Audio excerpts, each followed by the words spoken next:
ce pays, avant même de parler des îles éparses, parlons de Madagascar, qui n'est pas une terre indépendante encore aujourd'hui. Il faut qu'on ait le courage de le dire.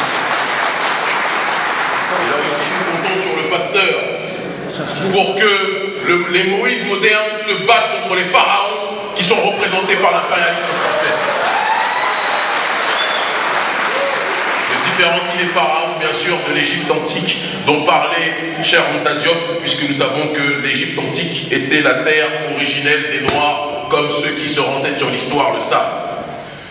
Lorsque l'on parle de Madagascar, donc, en 1960, ce pays accède à l'indépendance, mais le pays des droits de l'homme, de celui qui est présenté à l'époque comme un chevalier de la liberté, sous prétexte qu'il a battu les Allemands, ou il a combattu, caché en Angleterre, bien évidemment, Monsieur de Gaulle ne pouvait pas combattre face à face par rapport aux Allemands, il n'en avait pas la capacité, mais caché en Angleterre, il a lancé l'appel de Londres, planqué dans son appartement, et c'est lui qui est présenté comme le chevalier des droits de l'homme, comme le chevalier de la justice, mais il a décidé de garder une partie des terres malgaches en prétextant que les populations à la peau sombre n'étaient pas à même de pouvoir contrôler les terres où il y avait un certain nombre de richesses naturelles et de ressources naturelles. Nous connaissons la chanson. Les résolutions de l'ONU 3491 ou 3491 du 12 décembre 1979 et 35123 du 11 décembre 1960 stipulaient que l'Assemblée générale des Nations Unies invitait le gouvernement français à entamer sans plus tarder des négociations avec le gouvernement malgache en vue de la réintégration des îles précitées qui ont été séparées arbitrairement de Madagascar. J'ai fait des mathématiques il y a très longtemps, mais je crois que 1979 est passé depuis un certain temps. Vous êtes d'accord avec moi, oui ou non? Oui. Nous sommes, si je ne m'abuse, en 2018, n'est-ce pas? Nous sommes au siècle où la France vient donner des leçons à toute l'humanité entière sur le principe de l'humanisme, sur le principe du respect des peuples, sur le principe soi-disant de la justice sociale, ce qui fait bien rire lorsque l'on voit la densité du prolétariat français sur ses propres terres.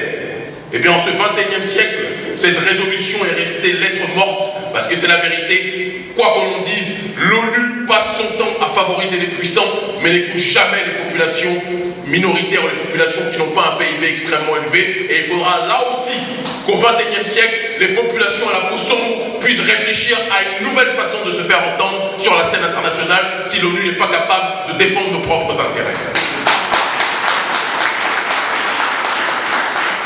Et ce n'est pas un hasard, évidemment, si la France garde ces territoires prétendument appelés les îles éparses, qui d'ailleurs sont gérés depuis 2006 par l'administration TAAF, Terre australe et antarctique française. Cette administration d'ailleurs basée à Saint-Pierre, à La Réunion. Les îles situées géographiquement dans le canal du Mozambique entre l'Afrique et Madagascar mesurent une dizaine de kilomètres carrés pour Europa, Juan de Novas et des Glorieuses. Bassas da India est un atoll qui n'émerge qu'à marée descendante, ce qui explique d'ailleurs que de très nombreux naufrages s'y soient produits. Ce sont des terres qui, officiellement, sont inhabitées. Seuls des détachements militaires français y assurent des missions de souveraineté. Elles accueillent également régulièrement des scientifiques venus faire des études sur la faune, la flore et l'évolution du climat. Il est intéressant de souligner que certaines études montrent qu'il y a évidemment de grandes quantités de pétrole dans cette zone. D'immenses quantités de pétrole qui font dire à certains observateurs que si ces gisements sont bien utilisés, cette région pourrait devenir le nouveau Qatar dans les temps à venir.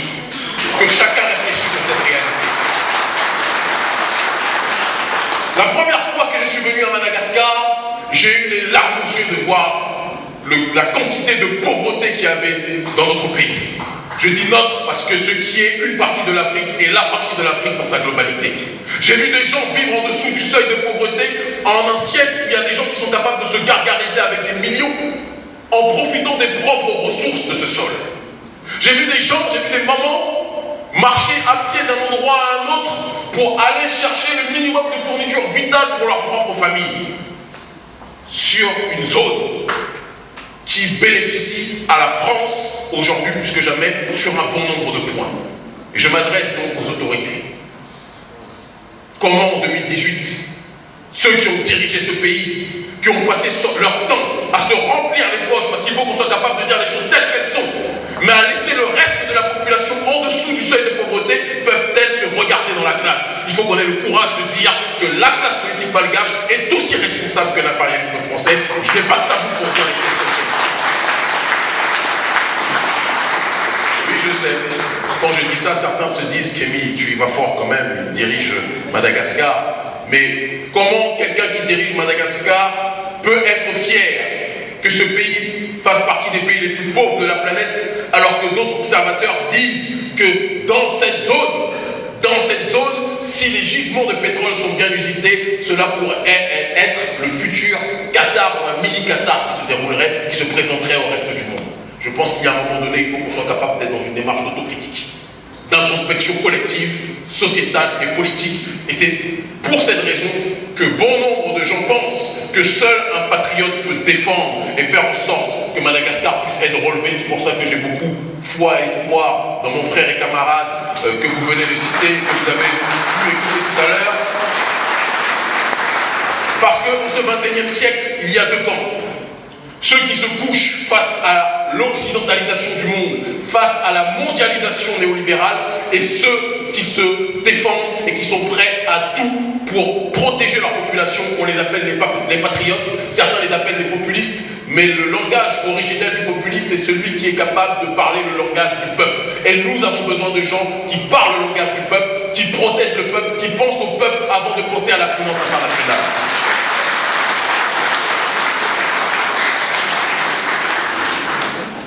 Il faut que l'on soit clair et que l'on soit, comme nous l'avons toujours été en ce qui me concerne, objectif le plus possible.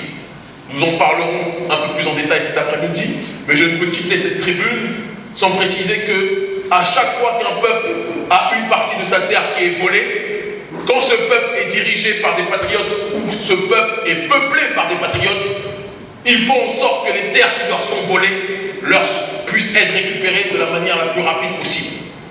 Regardez ce qui s'est passé en Crimée.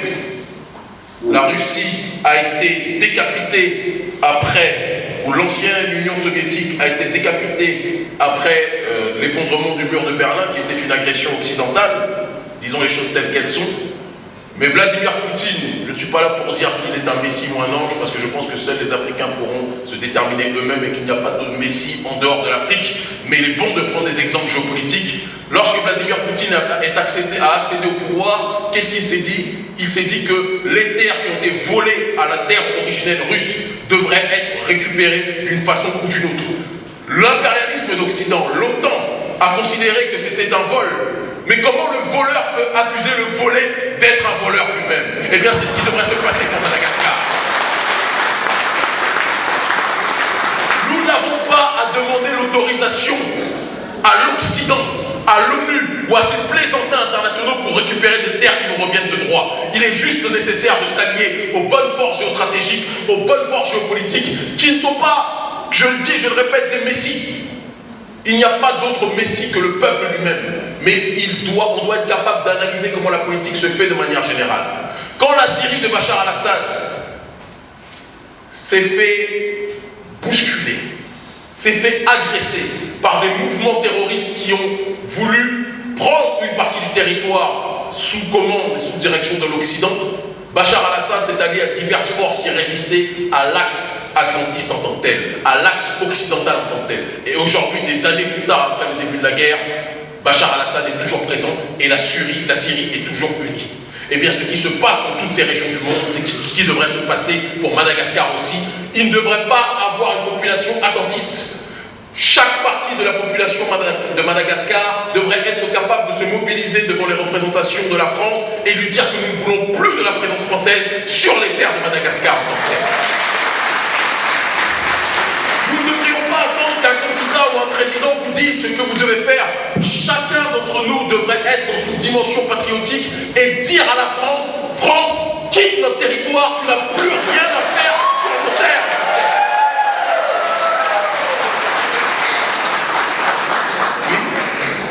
Je vois des frères ici costauds. Je vois des frères ici qui sont costauds.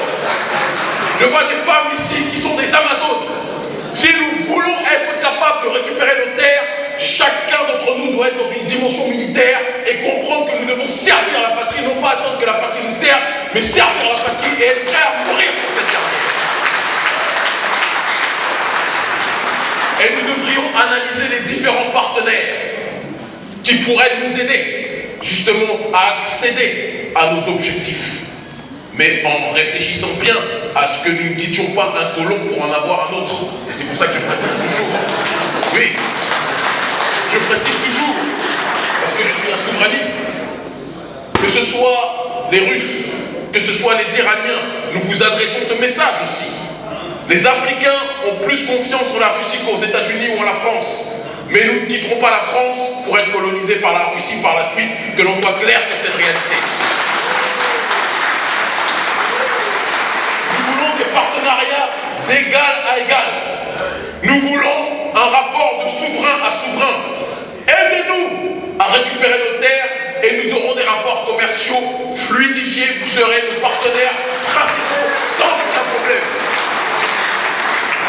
Mais je le redis, je le répète, le 21e siècle sera celui de l'indépendance africaine intégrale et ceux qui se mettront au travers de notre chemin d'une façon ou d'une autre finiront par mordre la poussière, l'Afrique libre de la mort, nous vaincrons. Merci infiniment de m'avoir écouté.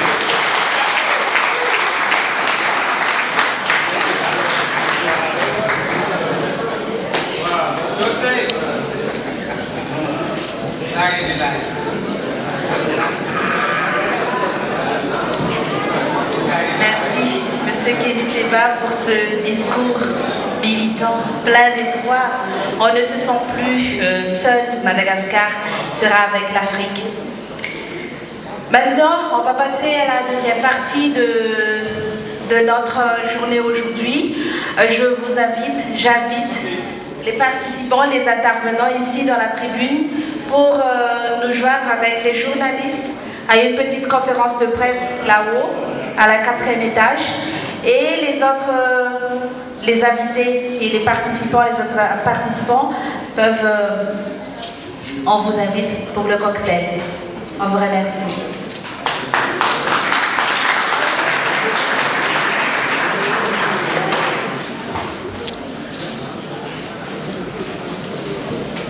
Un petit rectificatif, il y aura dans la deuxième intervention, c'est-à-dire après le cocktail, l'intervention de M. Paolo Raoul Narive et ainsi que M.